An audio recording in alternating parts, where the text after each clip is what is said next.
Twilight Masquerade is almost here, and I wanted to take a couple of minutes to run through the best cards as well as deck list examples for these cards, so you've got a leg up on how to use these cards once they drop. I'm Jeff from inthirdperson.com.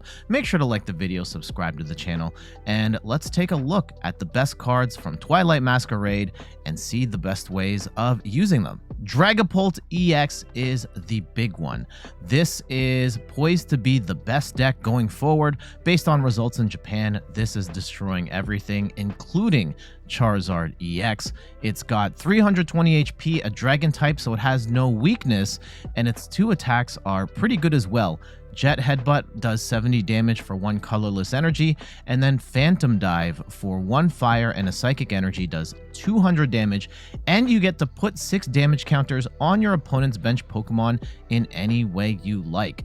In evolution decks, this is going to be a nightmare, as Dragapult can just snipe them off the board in 1 hit.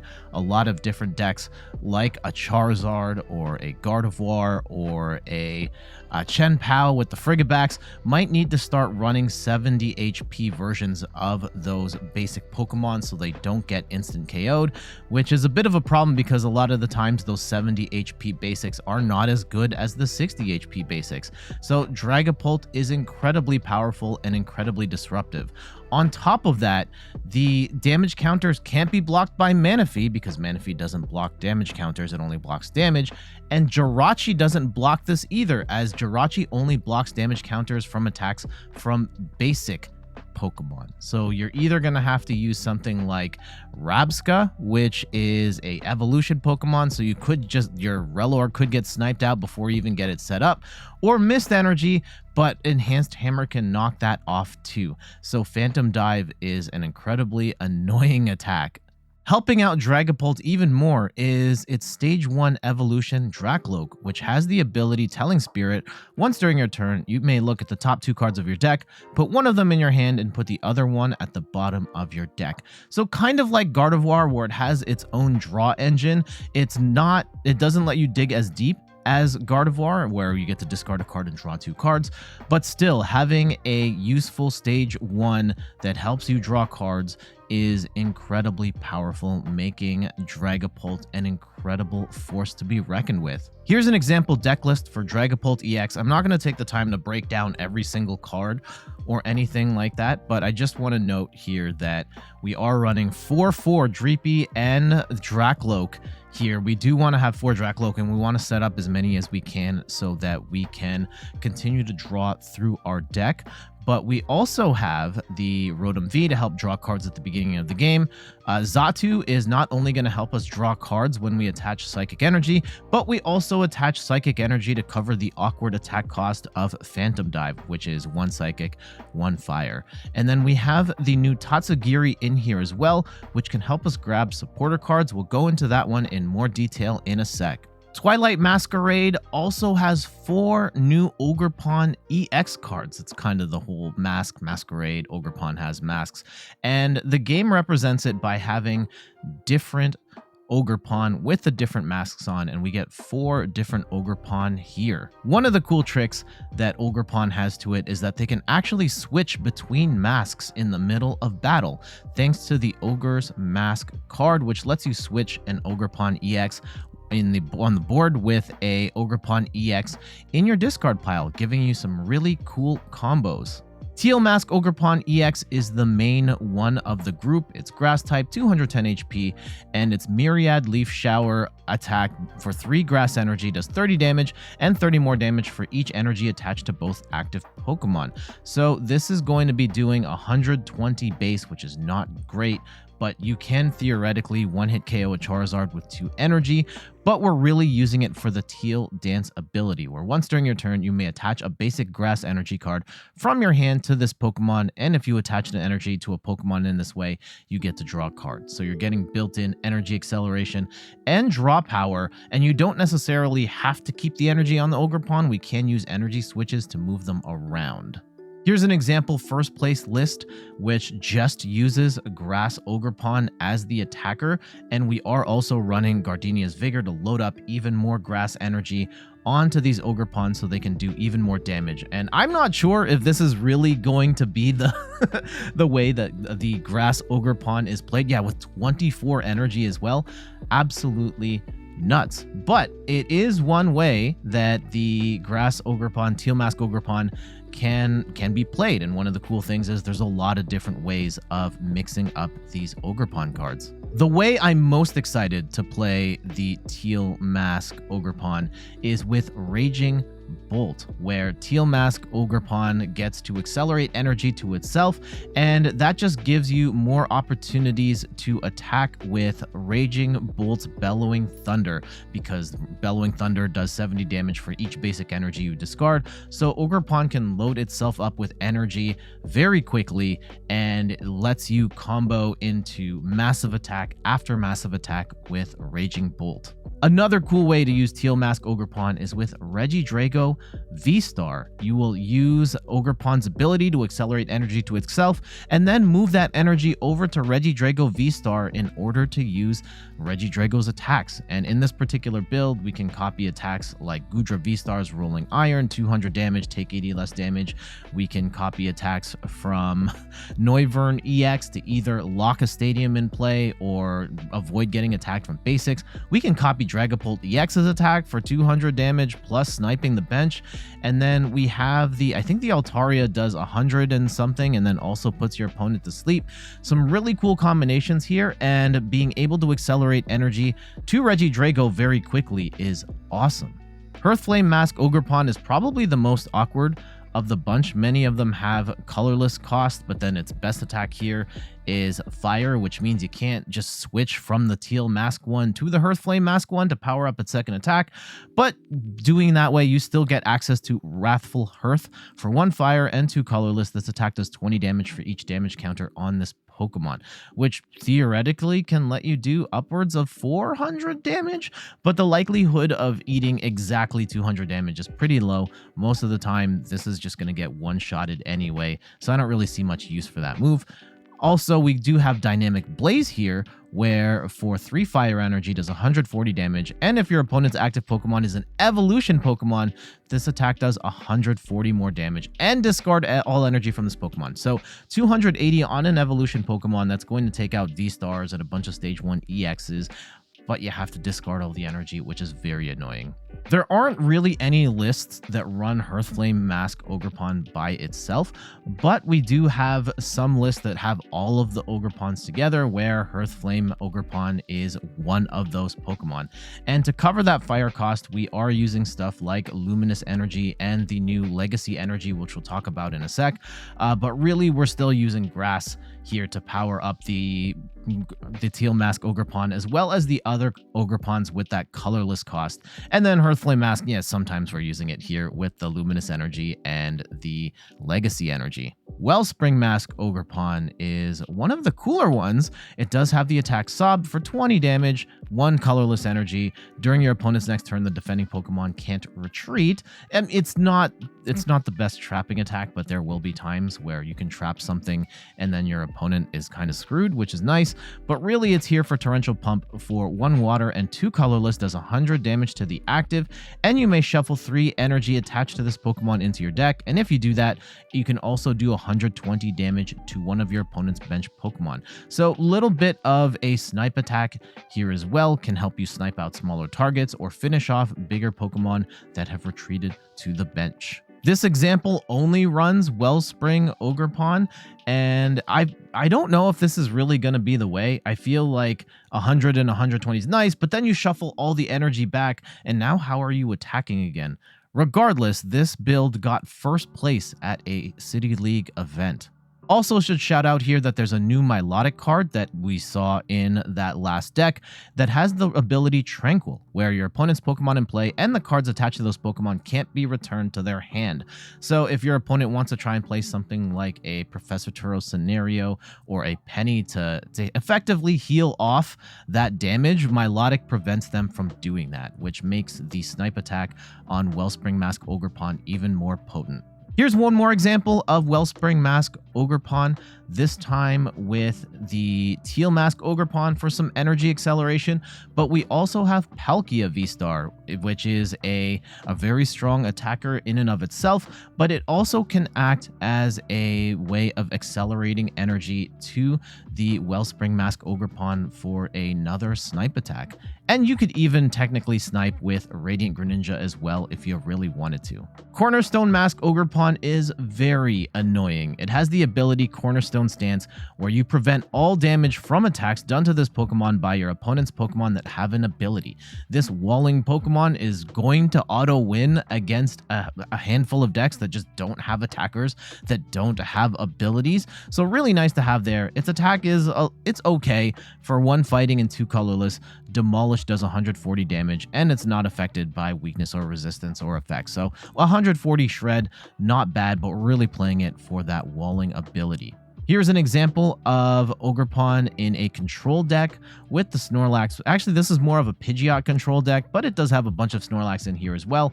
And we are just adding Cornerstone Mask Ogerpon here as a different type of wall. Here's another quad Ogerpon example where we have actually 3 Cornerstone Mask Ogerpon. And this time we are using not only Grass Energy from Teal Mask Ogerpon to power it up, and then we can switch using the item card that lets you switch between Pokemon in the active and the discard pile, but we also have Luminous Energy and Legacy Energy to cover that fighting cost. Greninja EX is a very cool attacker. Stage 2 Pokemon, fighting type, but it attacks with water energy. And we have access to Ninja Blade for 1 water energy, does 170 damage, and you can search your deck for 1 card and put that into your hand. Absolutely amazing search, and 170 damage for 1 energy is awesome. And then it's duplicate barrage attack for 1 water and 2 colorless. You discard 2 energy from this Pokemon, and this attack does 120 damage to 2 of your opponent's Pokemon. So you can attack the active and the bench, or you can snipe out 2 of your opponent's bench Pokemon with this attack. Here's an example of Greninja EX, and I should note for Dragapult and Greninja specifically, I did preview videos with a bunch of different deck lists for both, so if you want to see more examples of those decks, I'll put the links in the description of this video for those more detailed breakdowns of these decks. But here's an example that is very much like a Charizard deck. It's got Pidgeot to draw cards, Rotom to draw cards, and we are actually using Neo Upper Energy here, which can cover that 2 colorless cost and just attack with only 2 attachments instead of 3. Blood Moon Ursaluna EX is going to be a cool finisher in a number of different decks. Its Elder's Technique ability makes it so that its attack costs 1 colorless less for each prize card your opponent has taken. Yeah, Blood Moon 240 can attack on the next turn. It's incredibly expensive normally, but if your opponent's taken 4 prizes, you can use this for only 1 colorless energy. And if they've taken 5 prizes, you can use this for free. And on top of that, yeah, 240 damage is huge. You can do this for as little as 0 energy.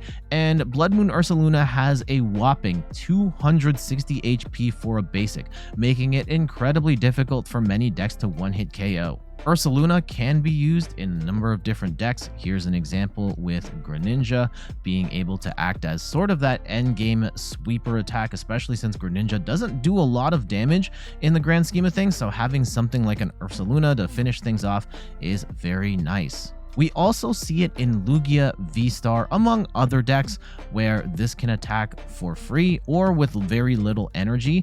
And on top of that, if you do attack with this at the beginning of the game, you theoretically could power this up with Archeops as well, though you probably don't want to do that. Tatsugiri is an amazing card where it has the ability to attract customers, where once during your turn, if this Pokemon's in the active spot, you may look at the top 6 cards of your deck, reveal a supporter card you find there and put it into your hand, then shuffle the other cards back into your deck. And this is going to help a lot of decks with their consistency. And one example we see is from the Champions League Sapporo, where Tatsugiri is in the Miraidon deck. And Miraidon is a deck that hasn't been relevant in the Temporal Forces format, but it looks to be making a big comeback going forward, partially because Tatsugiri is a great way of grabbing those supporter cards, whether it's Professor's Research, Arven, Boss, or anything else. So Tatsugiri is going to find itself in a lot of different decks besides Miraidon, but just wanted to showcase this one because not only does it showcase a archetype that we haven't seen in a little bit, but also one that's going to be on the rise in the new Twilight Masquerade format. Iron Thorn's EX is an incredibly annoying Pokemon. It has the ability Initialize, where this shuts off Rulebox Pokemon's abilities when Iron Thorns is in the active. And you can just think of so many decks that are going to hate this. Charizard, Chien-Pao, Goldengo, and pretty much every deck in the format is going to hate this ability. Though it is kind of limited by the fact that Iron Thorns has to be in the active, and its attack it's mediocre. For 1 lightning, 2 colorless, you do 140 damage, and you move 1 energy from this Pokemon to one of your bench Pokemon. So it's going to be kind of difficult to keep Iron Thorns in the active forever because you're constantly losing energy as well. Early on in Japan's meta, there were some quad Iron Thorns decks where you would just try and limit abilities and then spam Bolt Cycle over and over again. We see Crushing Hammers, Unfair Stamp, which we'll talk about in a little bit, and Lost City to just be incredibly disruptive. But we are not seeing this so much anymore. I don't think Iron Thorns as a quad deck where you're only running Iron Thorns is going to be viable enough, at least based on what I've seen from Japan, as players in Japan have kind of veered away from this style of Iron Thorns build. We do, however, see Iron Thorns in other decks, such as Future Box and Future Hands here, where we're focusing on the Iron Hands, but we are giving ourselves Iron Thorns as an extra method of disruption, as well as a secondary attacker because we're already running a bunch of Lightning Energy and Electric Generators. This third example is Iron Thorns in Miraidon, where we're already a Lightning-based deck that's running Electric Generator, and we can use Iron Thorns to help us set up, or even just as an attacker, where we're also shutting off our opponent's ability to set up with that Initialize ability. Sinistcha EX has the attack Infusion Retribution for 1 colorless energy. Choose one of your opponent's Pokemon, put 2 damage counters on that Pokemon for each basic grass energy in your discard pile, then shuffle those energy cards back into your deck. You're going to have to find a build of Sinistcha where you're throwing a lot of grass energy out, but this could theoretically one-shot anything in the game anywhere on the board, which is nuts. And again, Jirachi is not going to block this because Sinistcha is a evolution Pokemon and Jirachi only blocks damage counters from basic attacks. It pairs really nicely with the single prize version of Sinistcha, where the Matcha All Out attack you can discard up to 3 basic grass energy and do 70 damage for each card you discarded this way. So you're discarding energy with the Sinistcha, doing up to 210 damage, and then you can follow up with the EX to do even more damage and snipe stuff off the bench. Here's an example of the Sinistchas working together, this time with Teal Mask Ogerpon as our draw engine and our energy acceleration. Monkey Dory is a very cool Pokemon. We're not using it for its attack, but its ability, Adrenaline Power, allows it to move damage counters from our Pokemon to our opponent's Pokemon. Move up to 3 damage counters from one of our Pokemon to one of our opponent's Pokemon if Monkey Dory has Darkness Energy on it. It's a little annoying, but the effect is so strong that a number of decks are already using this in Japan. One of the best examples for this is in Gardevoir, where being able to move the damage off of your Pokemon to your opponent's Pokemon means that you are doing an extra 30 damage, which can allow stuff like Drifloon to take 1-hit KOs on Charizard. And yeah, being able to squeeze out an extra 30 damage is amazing.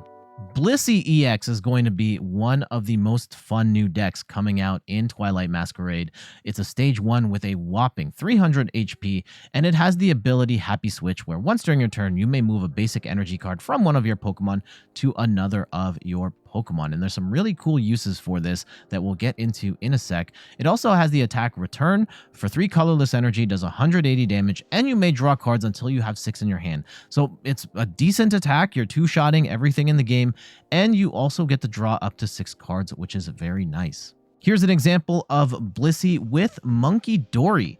And the general idea is here, hopefully you can get Blissey set up with a double turbo energy and something else, so you're attacking within 2 turns.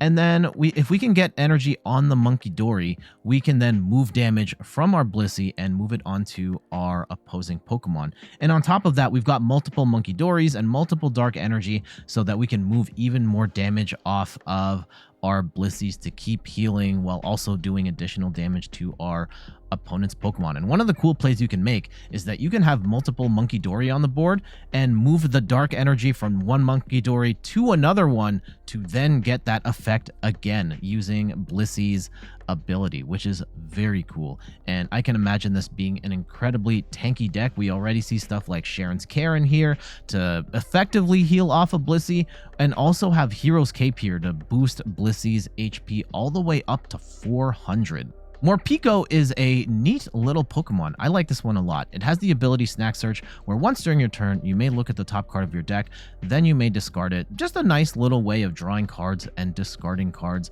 Sort of like a not as good Greninja, Radiant Greninja, but it's a basic, it's not a Radiant. You can still play other Radiant Pokemon. Not every deck is going to play this, but there are decks that are going to like having this around. And one of those is Rotom V-Star. This one actually won a City League event back in April, and I kind of covered this deck already on the channel, but we didn't have the Morpeko at the time, so I swapped it out with a Cramorant instead, which is more of an attacker.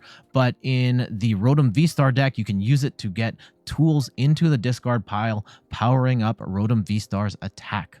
Festival Grounds is not only a stadium that negates special conditions, but also it is the backbone to a new deck archetype featuring Dipplin and Thwackey. Dipplin has the Festival Lead ability where if the Festival Stadium is in play, you actually get to attack twice, and for 1 energy, you are doing upwards of 200 damage, which is huge. And on top of that, we have Thwackey, where if you have a Pokemon with Festival Lead ability, you can search your deck and draw a card and put it into your hand, then shuffle your deck. So if you've got the Dipplin in play, Thwackey is going to then has the ability to draw a card from the deck. And if you've got multiple Thwackeys in play, you can grab multiple cards, 1 per Thwackey, which can make it a very cool archetype with a lot of draw power and potentially do a lot of damage as well. And here's an example deck list showing off the 4/4 Applin Dipplin with the 4/4 of the Grookey and the Thwackey for drawing cards. And then we also see a Rillaboom here, where it's Drum Attack for 1 grass energy during your opponent's next turn. Attacks used by the defending Pokemon. It's not great, really. And Woodhammer for 2 energy does 180 damage. It's fine. You're already playing 4 Thwackeys. Maybe you throw in the Rillaboom out of desperation. I don't think it's unnecessary to play Rillaboom in this archetype, at least that I'm seeing at this point in time, but nevertheless, very cool archetype here.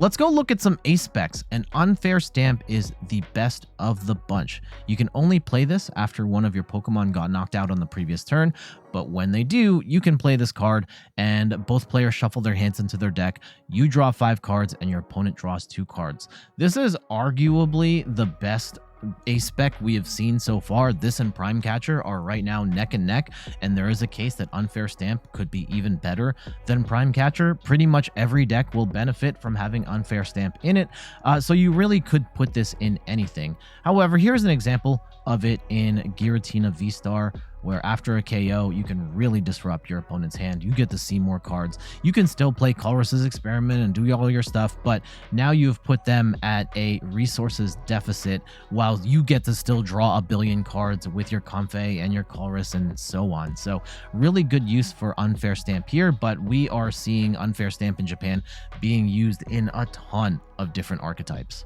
Scoop Up Cyclone is the return of a older ace spec from back in the day. Lets you put one of your Pokemon and all cards attached to it into your hand.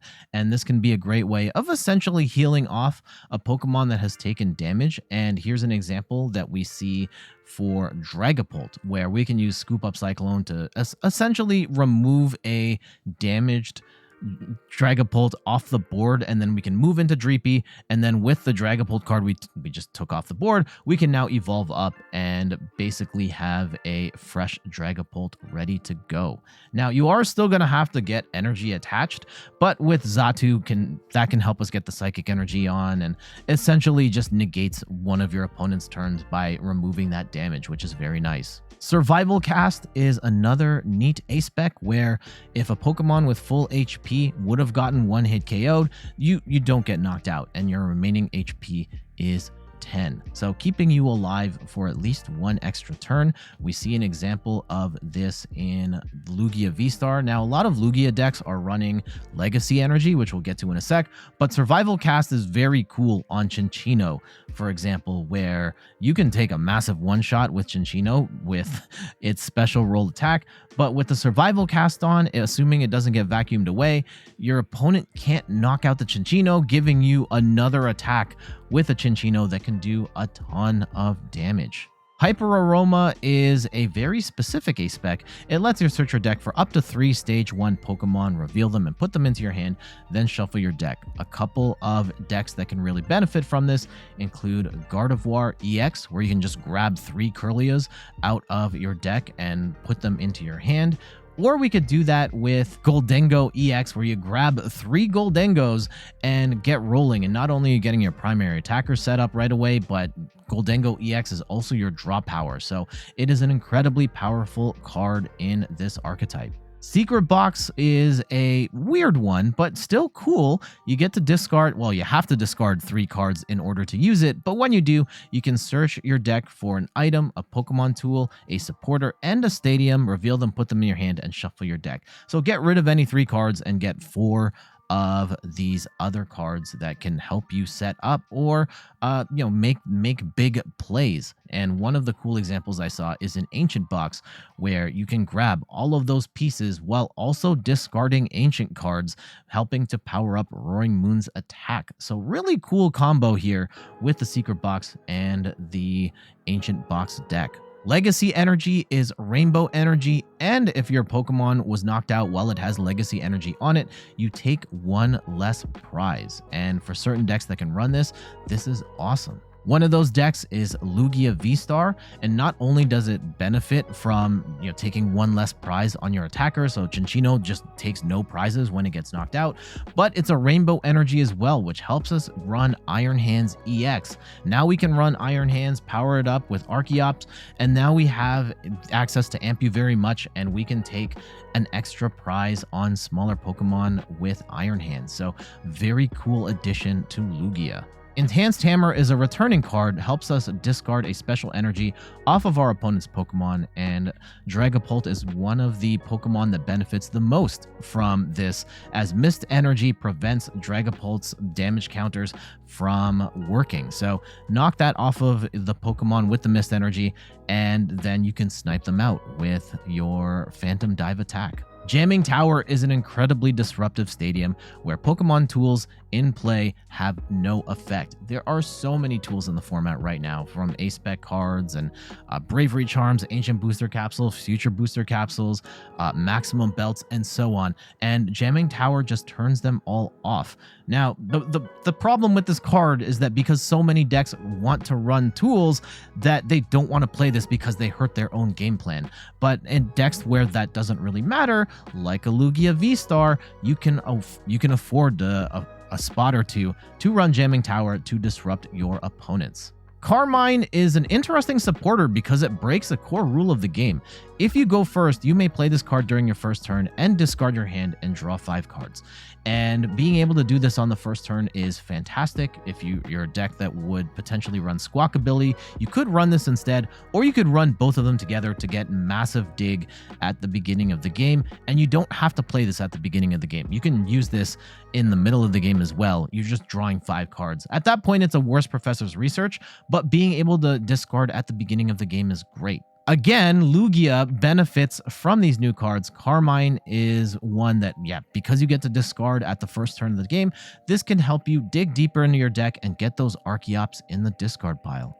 Kieran has 2 uses. You can either use it as a switch card, or you can use this to do 30 more damage on Pokemon EX or Pokemon V. One of the biggest decks that benefits from this is Ancient Box, where you're squeezing out an extra 30 damage, and this can help you hit some of those bigger targets like Stage 1 EXs or Stage 2 EXs like a Charizard EX. Lana's Assistance lets us put 3 in any combination of Pokemon that don't have a rule box and basic energy cards from your discard pile into your hand. So you can grab 3 energy, you could grab 3 non-rule box Pokemon, or any combination of those. And one of the decks that could benefit from this is Lost Box, where you can grab stuff like your Comfey, Sableye, Cramorant. You can't grab Greninja, but you can grab a bunch of pieces as well as energy and put them back into your hand. So that can be a really nice way of keeping your tempo going. Community Center doesn't seem all that great on the surface. Once during each player's turn, if that player has already played a supporter from their hand, they may heal 10 damage from each of their Pokemon. But this card has actually seen a bunch of play in Gardevoir, where being able to heal 10 damage is the difference between 300 damage for Drifloon and 330 damage for Drifloon, because we get to heal 10 and then we change our damage threshold on Drifloon with the Bravery Charm so that Drifloon with a Bravery Charm can one-shot a Charizard EX. Bug Catching Set is a really nice addition to grass decks, where you get to look at the top 7 cards of your deck and choose 2 in any combination of grass Pokemon and basic grass energy. And we can use this in, here's one example, oftentimes with the Teal Mask Ogerpon, and we are using this in combination with Raging Bolt, where that can help us grab the Teal Mask Ogerpons and the energy, and then we can attach that energy to Ogerpon and then get an extra 70 damage off of Raging Bolt. Last card we're going to talk about today is Handy Fan, and whenever the active Pokemon this card is attached to takes damage from an opponent's attack, move an energy from the attacking Pokemon to one of your opponent's bench Pokemon. It's very annoying because, yeah, moving that energy off, and here's an example of it in Snorlax, where Snorlax just becomes even more disruptive because you get to move energy and slow down their attacks even more. Yeah, so Snorlax just got better. And I mean, it does get a lot better with the Flute card, which we'll talk about. Yeah, I thought we had one more. I thought we were all done, but there's one more card we have to talk about. Actual last card we're going to talk about today is Waking Whistle, and you get to look at the top 5 cards of your opponent's deck, put any number of basic Pokemon you find there onto your opponent's bench, and then your opponent has to shuffle their remaining cards back into their deck. And this is incredibly annoying in Snorlax because they now have ways, like one of the best ways of beating Snorlax is to just not bench any Pokemon, like bench the bare minimum that can be an attacker and win the game. And they would have stuff like Erica's Invitation to force those Pokemon out of your hand and put them into the active. And this build doesn't have it. They just play the Whistle instead, and you can just keep digging and find basic Pokemon and then put them onto the bench. And it's not in the active, but you can trap them later. You've got cards like Boss's Orders and the Counter Catcher to get them into the active anyway. So control decks get even better thanks to this card. And there we go. That is a look at some of the best cards coming out in Twilight Masquerade, with a bunch of deck list examples that have been seen in tournaments, so you have a better idea of how these cards can be used. Now, this is just like this was a quick glossary of these cards and how they work. I didn't cover every card. I didn't cover every particular use case for these cards, and I'm sure that as players get them outside of Japan with Twilight Masquerade, we're going to see a lot of creative uses for these cards going forward. So this is just a little primer to get you up to speed. But for now, I got to get going. Thank you so much for watching. You can find me on all the things: YouTube, TikTok, Twitter, and Instagram at @InThirdPerson. You can find me on Twitch at @InThirdPerson, where I stream the Pokemon trading card game every Sunday at 10 a.m. Eastern Time. And you can check out the website inthirdperson.com for more articles and videos on video games, board games, and other nerdy pursuits. Just a quick apology for last week. The week was slow for videos. I only put up one. I normally make all of my videos on Sunday during the live stream, but it was Mother's Day and I wanted to celebrate Steph's Mother's Day, my mother-in-law's Mother's Day, my mom's Mother's Day. Like, all of that stuff happened and I was not able to record on Sunday. And then throughout the week, it was crazy. I was not able to sit down here and record anything. So apologies for the slow week on the channel, but it's going to be exciting times ahead. We have Twilight Masquerade out this week, and I'm literally working on stuff right now. I'm actually 2 2 minutes late for the live stream. So we got to wrap this up here. But thank you so much for your support. Thank you for watching the channel, and I'll see you later. Bye-bye.